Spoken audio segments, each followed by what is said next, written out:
Under the bruised purple sky of late October, Abena crept toward the forest's edge. The sun had just slipped beneath the horizon, leaving only a thin sliver of moon peeking through drifting clouds. Ancient baobabs and acacia trees loomed like silent sentinels, their gnarled branches clawing at the twilight. In her trembling hand, Abena gripped a single flickering lantern.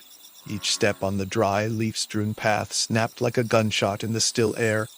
She paused where the path narrowed into darkness. The lantern's glow cast dancing shadows that stretched into impossible shapes. Abena's heart pounded. Sweat beaded on her brow.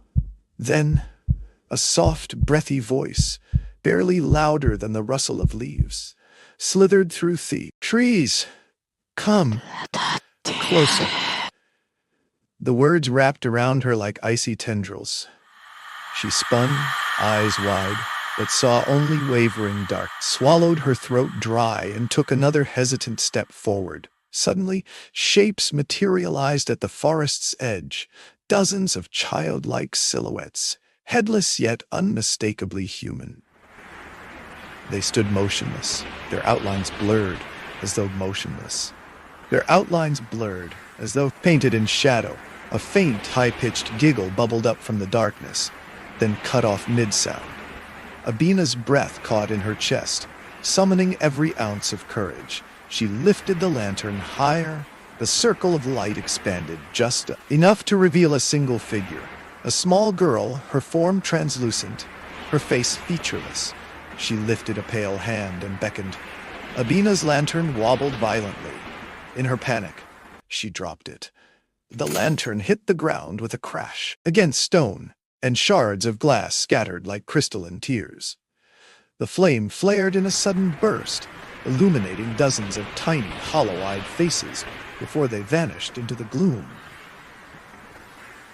For a heartbeat, the world held its breath. Then, the forest reclaimed its silence.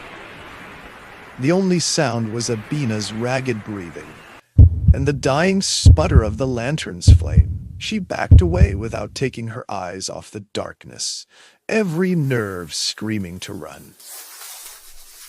As she reached the edge of the clearing, the whisper returned, softer this time, right at her shoulder. Soon? Abena didn't wait to hear more. She sprinted into the night, the whisper fading behind her. But even as she reached the safety of her village, she knew the forest's voices would never truly let her go, for once the whisper of shadows finds you, it remembers your name, and it will call you back.